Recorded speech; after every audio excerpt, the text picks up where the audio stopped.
Благодаря ремонтным мероприятиям, начатым в первых числах октября, Ачгуара сможет стабильно обеспечивать электроэнергией большую часть Абхазии. Мы приступили к ремонту линии Ачгвара. Как вы знаете, это основная энергетическая артерия республики. И в данной ситуации необходимость ее ремонта обусловлена тем, что пропускная способность низкая в связи с тем, что растет объем потребления.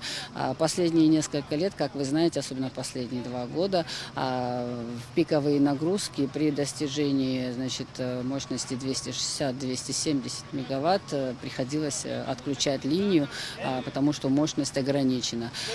Мы в течение 1,5 лет подходили к решению данного вопроса. Очень сложно он решался, но вот в начале октября мы приступили к ремонту линии Ачгвара. На высоковольтной линии проводятся работы по замене проводов, что позволит увеличить пропускную мощность линий. Новые провода более современные и облегченные. Они обеспечат отсутствие давления на опоры. Сметная стоимость общих работ составляет 50 миллионов рублей.